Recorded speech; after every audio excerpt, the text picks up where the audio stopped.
Hello and welcome to the latest edition of Lunchtime Learnings. I'm delighted today to be joined by Michael Parry, who's the co-founder of Frank Modern. How are you, Michael?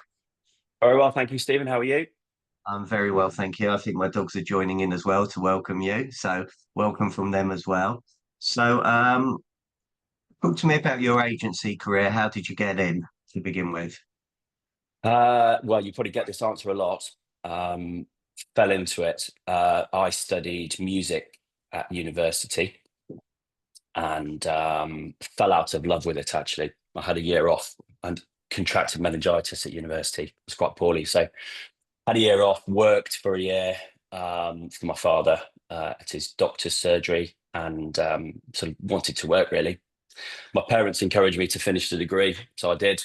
And then I met a girl who was based in university in Sheffield, and I didn't know what to do in my career or my life. So I knew my uncle was an estate agent in Sheffield. He owned a share of a very big company there called Blundell's, and I said to him, could you get me an interview for a job if possible? So I started working as a viewing sort of assistant part time, and then I got a trainee negotiator job soon after when I finished, and yeah, the rest is history.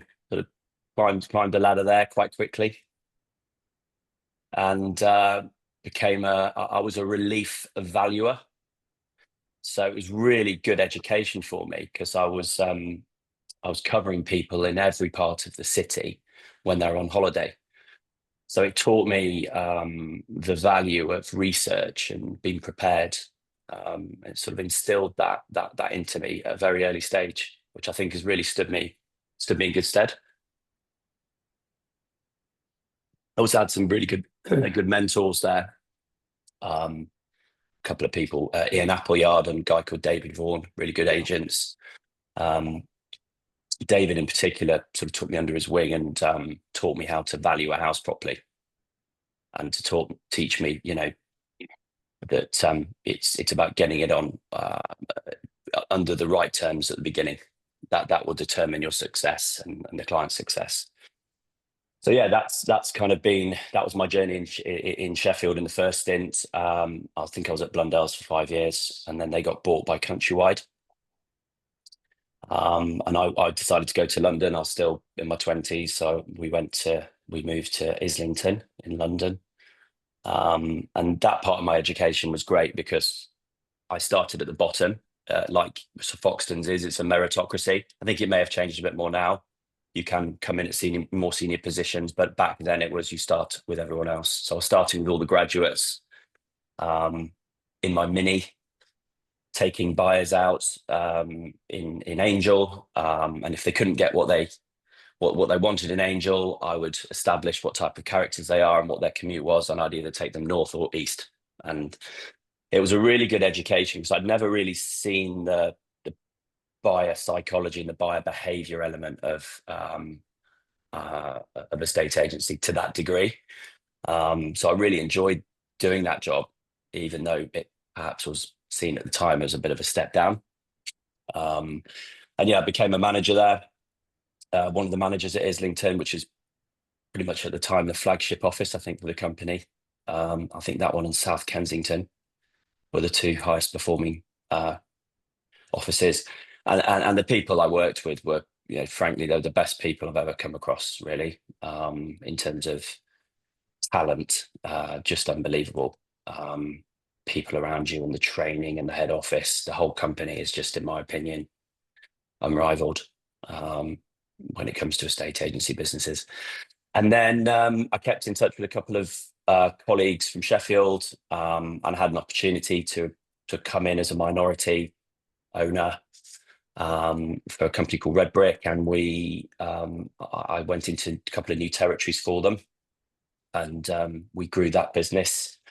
And then COVID hit, and then we wanted to. We had a child who was premature, and we wanted to sort of get back to where we were from originally, before he went to school. So we decided to move back to South Lincolnshire, the Lincolnshire, the Cambridgeshire border, and yeah, here we are. 4 years down the line, yeah, we've done our fourth year accounts a few months ago, and we're still standing. But it's been good fun. Been a really good fun journey. Brilliant. Good. What a story. Okay. So I'm going to repeat loads of what you said. I'll ask you a few questions if that's okay with you. Sure. So, you talked about the being a relief valuer, and you talked about the value of research and being prepared, and definitely David Vaughan helping you understand how to value a house properly. So, for potential listers on here that are watching, what tips would you give them about going on a listing, being prepared, and the value of research? Yeah, I just think you need to take it really, really seriously, because at the start you've got to give the right advice. Whatever you don't want to be going out like these corporates do and just trying to win the business at all costs, because at the end of the day you need to do what's right always by the client.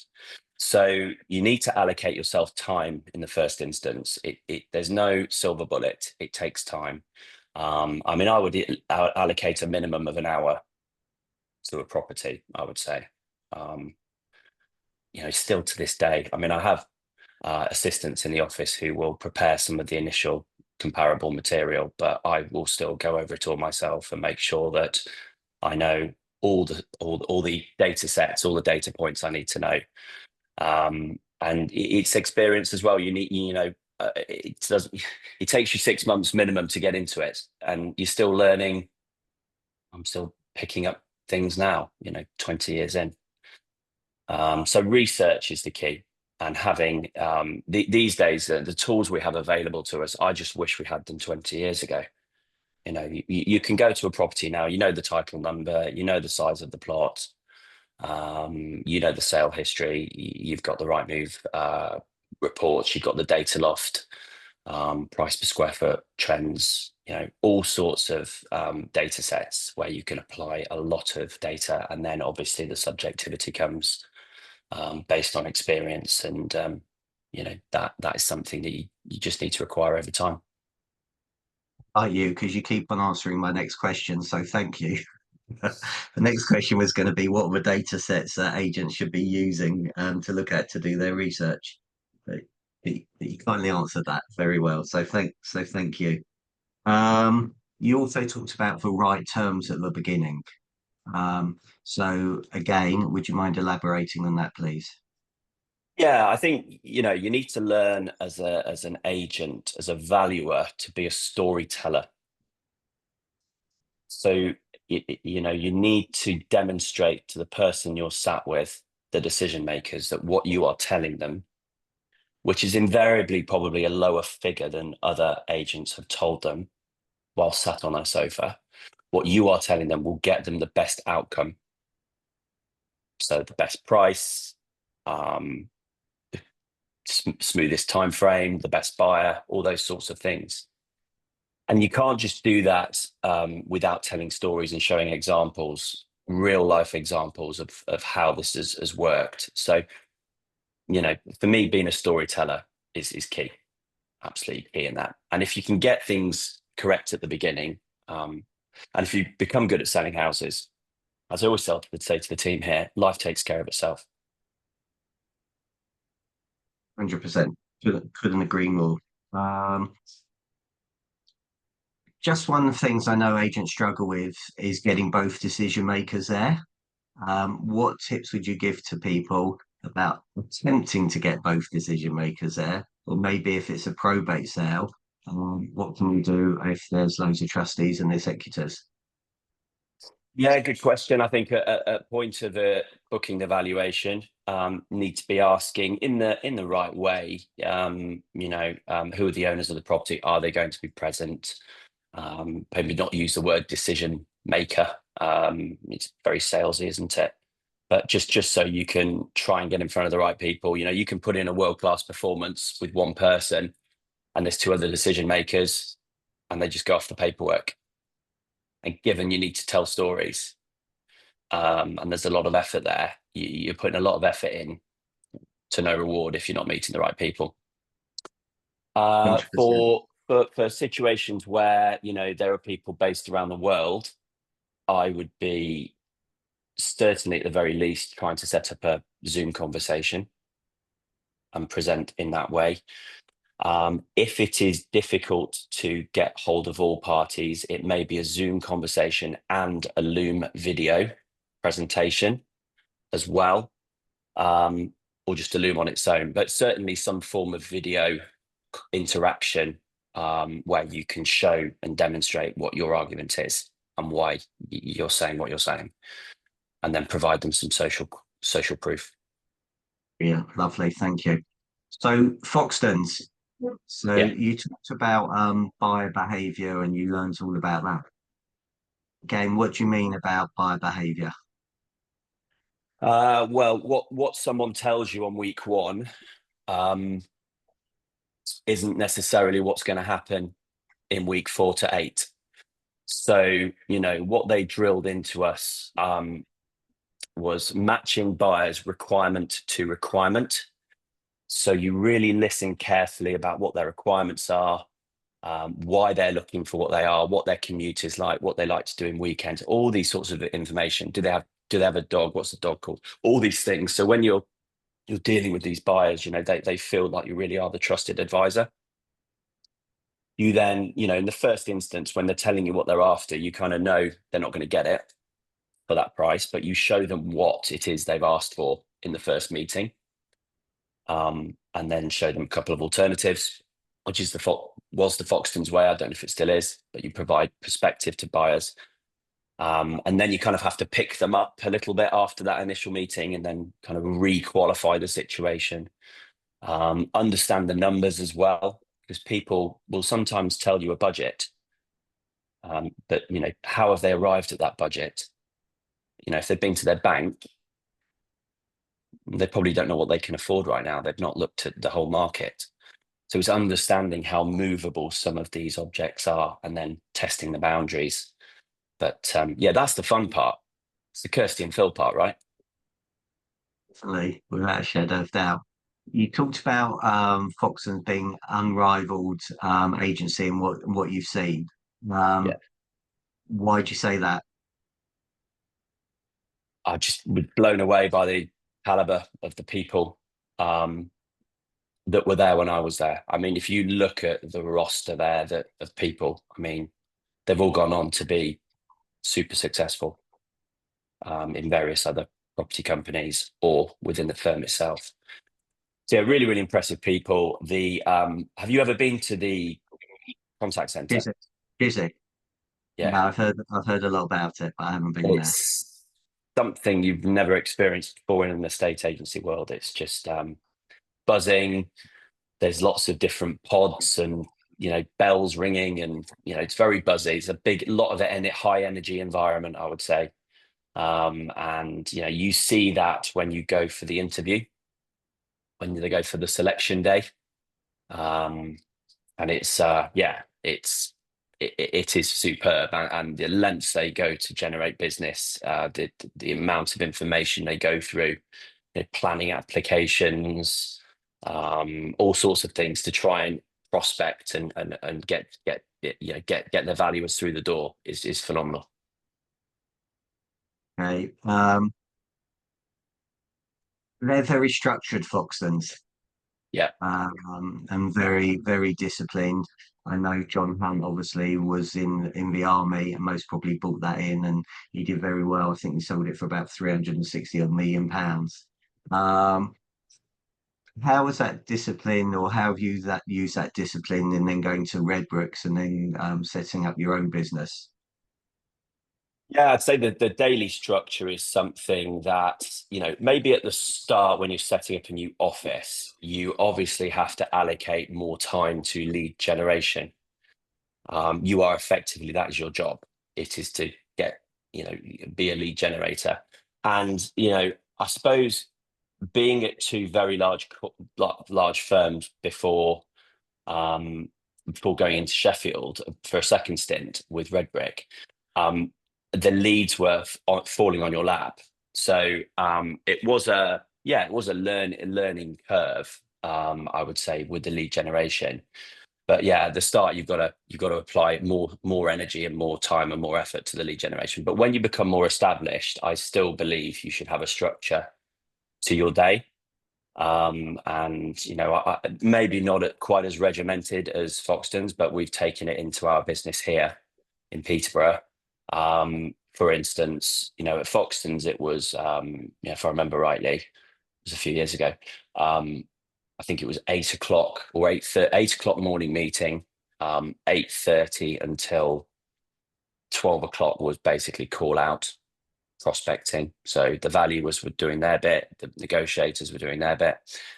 And then you had 12 till 2 where you try and squeeze some lunch in, but you really needed to take 2 sets of buyers out if you could and show them 3 properties each without getting too many parking tickets. And then 2 till 4 was deal chasing time. And then 4 till as late as you wanted to work, minimum 8 o'clock, was taking buyers out again. So it was very structured in that sense. And I suppose it was weighted on, showing buyers around times when it's more going to be likely to be more convenient for them. And then fitting the other activities around the high energy activity, being the prospecting, doing that in the morning, after your coffee, your pint of coffee.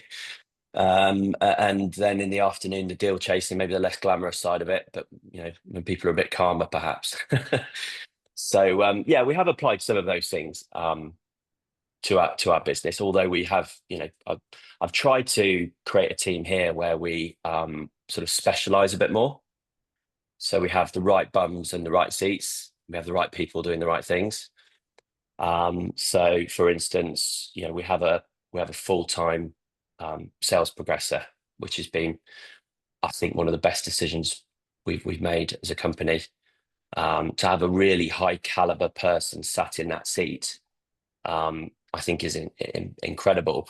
I was on LinkedIn the other day actually, and I saw a job advert for a sales progressor, and they were advertising it as £24,000 salary. I think that was all in. There was no commission. And to me, the sales progressor job is arguably the most important job in the office, because most of our repeat business comes as a result of the relationship that's been built from that. So that would be the one thing I would change to the structure that I saw at Foxton's. I would recommend that a full-time sales progressors would enhance the customer experience. I think that is that is really important. And as a result, are you seeing days on market come down quite considerably in comparison to your competitors? Between agreed and completion, ours is below the average for the area. Yeah, it's below the average. I mean, we at the moment as a company, we are in the process of splitting our brand, because we are dealing with high end as well as lower and mid, and it's slightly confusing for the consumer when they're looking at our website as to what we do. So we've taken that decision. I think our average from start to finish is about 165 days. Now that would be a lot less if we weren't dealing with super long chains in the higher end. It's still pretty good, I'd say, for today's standards. Yeah. So what gets me is that, when I was doing it 30 odd years ago and when I first started to where we are now, the process really has got worse and longer, which with all the different technology is just flabbergasts me. I think it comes down to your trusted partners. Obviously, there's been a panorama program about the industry and about certain practices, and I think estate agents need to focus on dealing with the right partners rather than partners that are financially rewarding them. Referral fees aren't a problem, but they are a problem if you are selecting the solicitor solely based on that. So I only shop local. I only deal with local firms. We regularly meet them. The team have lunches with them. We go to their offices, spend time with them. And because a lot of our transactions, there seems to be there might be a selection of 4 or 5 different local firms on either side. There's a reasonably good rapport. between the solicitors, and I think that does help get deals done, and a bit more. There's just a bit more collaboration, really, in trying to get things done properly.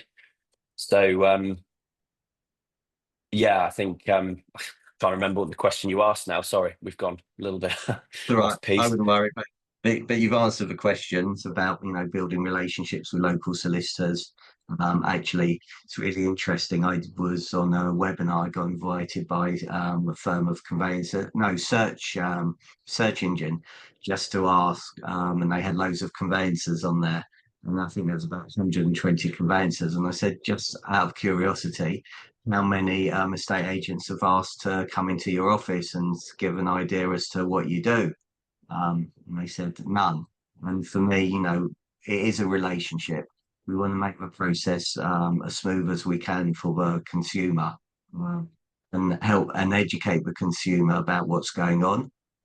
But it's just fascinating how people just aren't interested in building relationships and going from there. So It's like networking, isn't it? It's knowing, liking, and trusting someone. So what's the difference between a potential client or a supplier?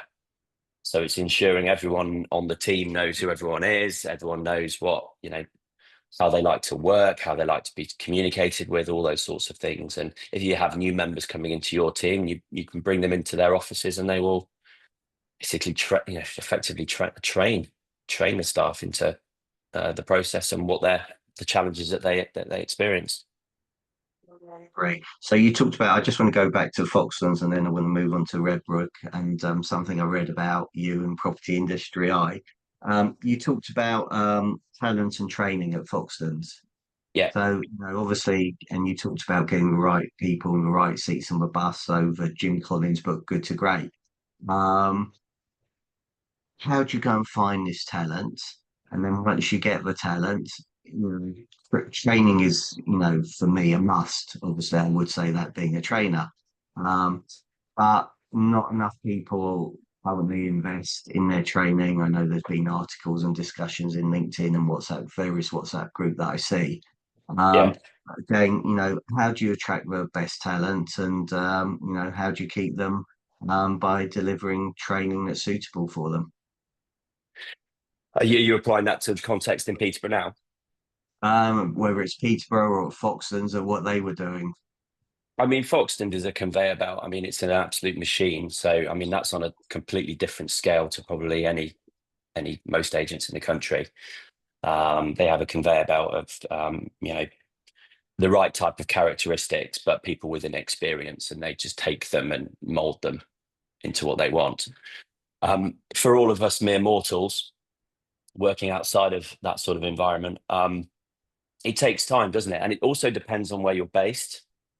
We found this region to be quite challenging when it comes to recruitment.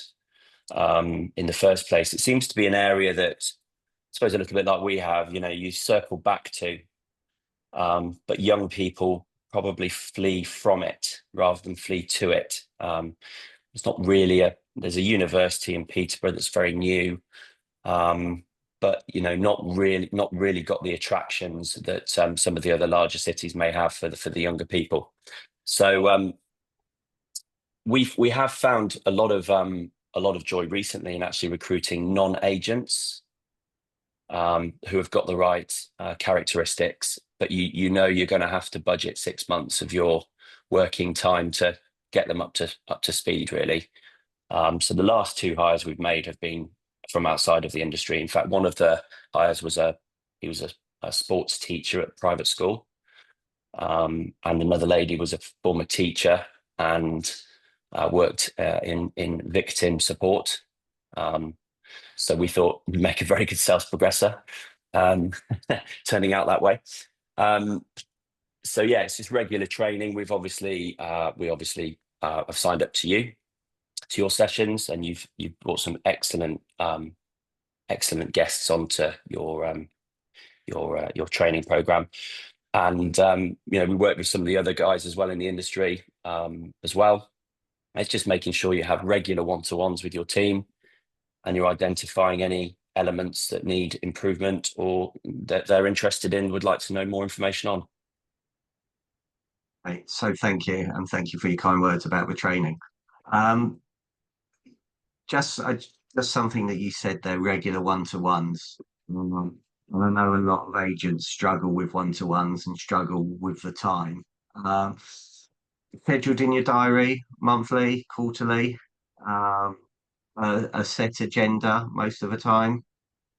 Yeah, Okay. yeah. Any particular questions that work well in your one-to-ones that you're happy to share? Really, I'll be honest, it's asking questions like, how do they think things are going? Is there anything, if they were me, what would they do? Is there anything in the company they would change? How do they think they've performed? Um, and I really, these sorts of questions is really about getting them to talk. That's what it's all about. But we've definitely improved our consistency with that recently. We work with a business coach. We have done for about a year. And that's really helped us actually. It's just helped us be, as an organization, be far more organized. So I think the thing is that the three of us that own the company, two of us has been estate agents for a long time. One of us, my wife, yeah, I trained her myself. She worked in HR for a number of years.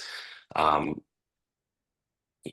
you do sometimes need someone just outside the organization looking in to advise you on what you need to be doing and to point you in the right direction. So yeah, it's Yeah, definitely improved recently, and it was something that was in the diary before, probably like a lot of agents. And a viewing gets booked in over it, or evaluation. Before you know it, it can slip. So it is important to keep regular comms, just a quiet coffee for half an hour and see if there's anything that needs discussing. so you've talked about mentors. You talked about Ian Appleyard and David Vaughan, if I got their names correct. And Yeah. you talked about having a business coach.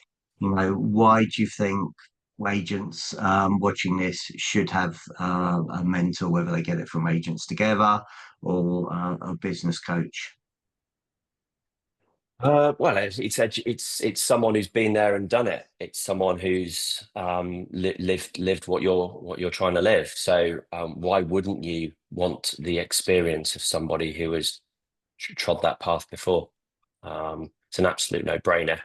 Uh, but yeah, the business, like I say, I've got a big hats up to Dan Anslow, who's our business coach. Yeah, he's been absolutely transformational really for us and has given us a lot of belief in what we're doing and given us a bit of direction as well. So yeah, he's been great for us. Fantastic, thank you. So, Red Brick, you talked about growing new territories.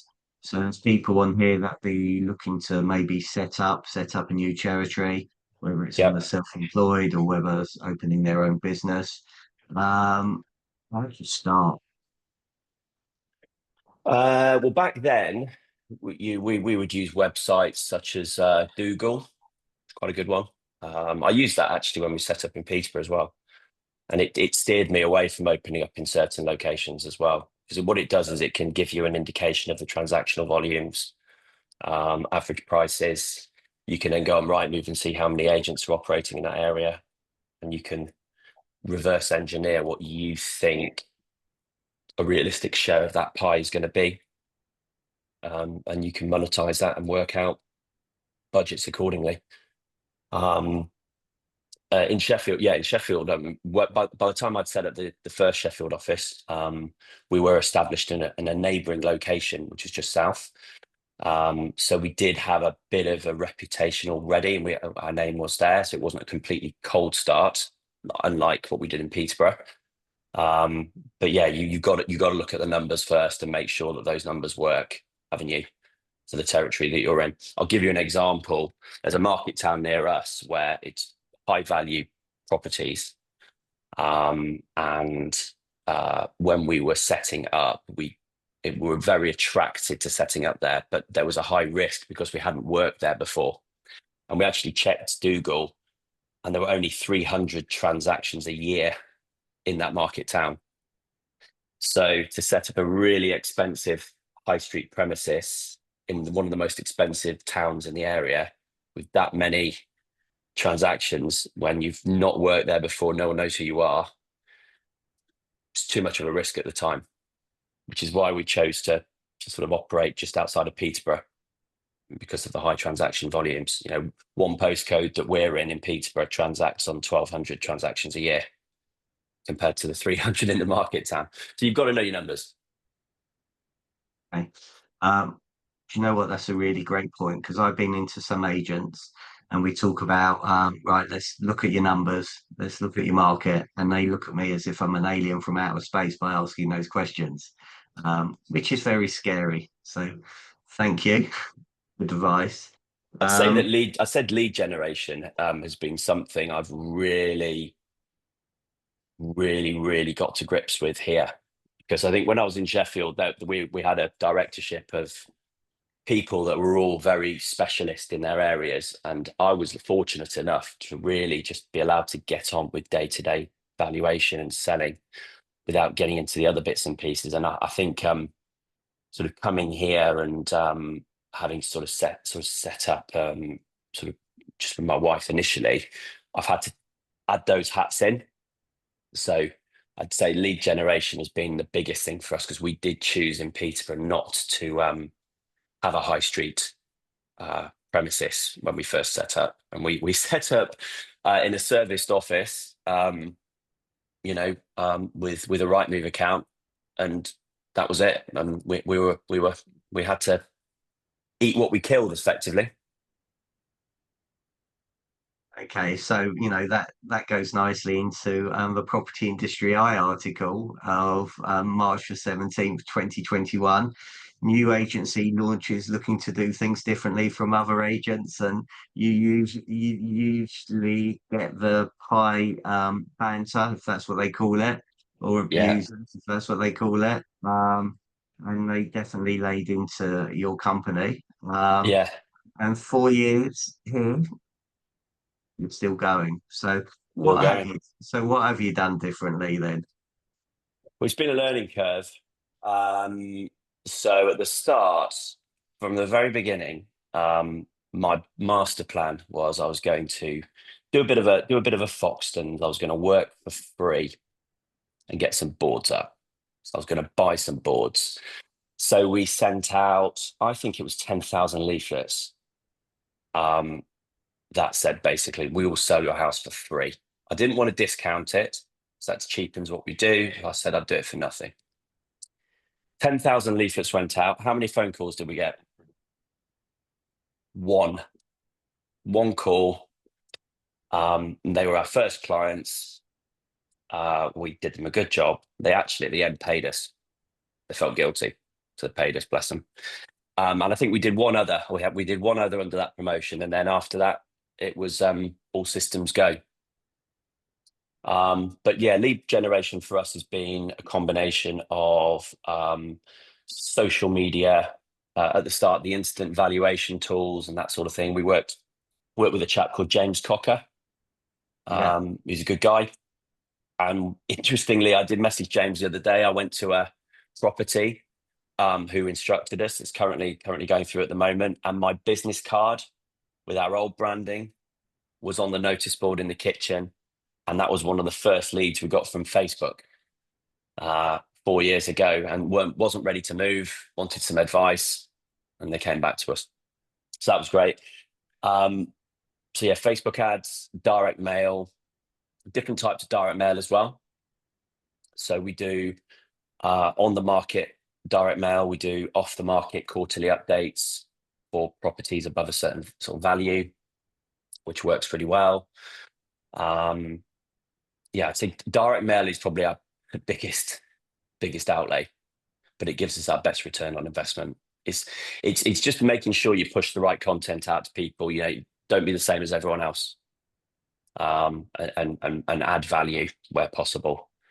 And we use Street and Spectre, so it all fills in the funnel and goes into the CRM, and it's excellent. It's excellent. We're also doing some email prospecting at the moment. We've just started trialing an AI email prospector.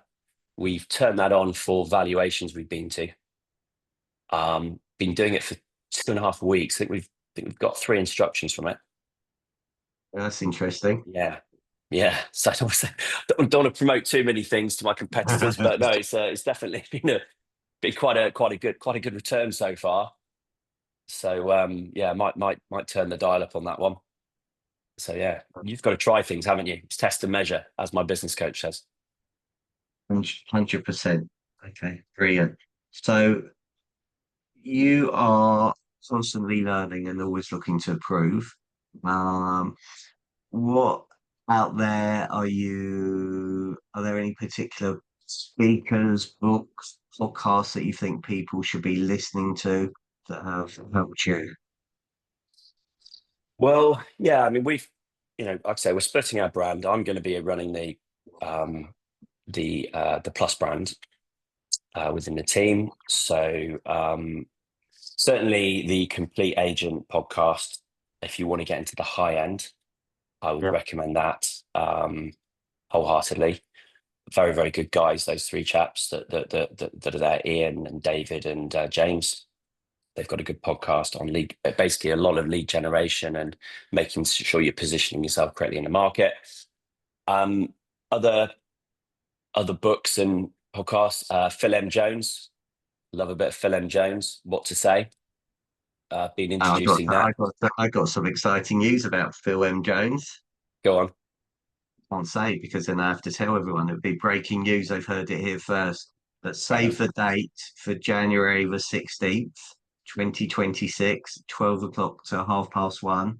He's going to be delivering 90 minutes for me under the estate agents learning platform. So there you go. He's great. He's great. And if you listen to people like Tom Panos, and some of the dialect Tom uses, that is derived from Phil, isn't it? From some of his techniques. So yeah, certainly him. If you're a business owner, I think the E-Myth is a good book. Yeah, Michael Parry. It's a good book. Yeah, it teaches you how basic runnings of a business. Have you heard of a book called They Ask, You Answer?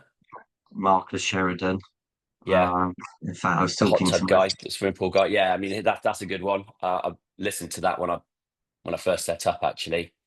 On my runs, I'd listen to that on the audio book. That's really, really good book. Never Split the Difference, of course, which has done the rounds. And I mean that's been a good one because in the last 12 months we have 18 months we've doubled our fee in our business. And there have been various reasons for that. We've probably undersold ourselves for a period of time. And we've got the data now to leverage that. But books like that will always assist you in your mindset when you're trying to set your stall out and get the best deal you can for the company.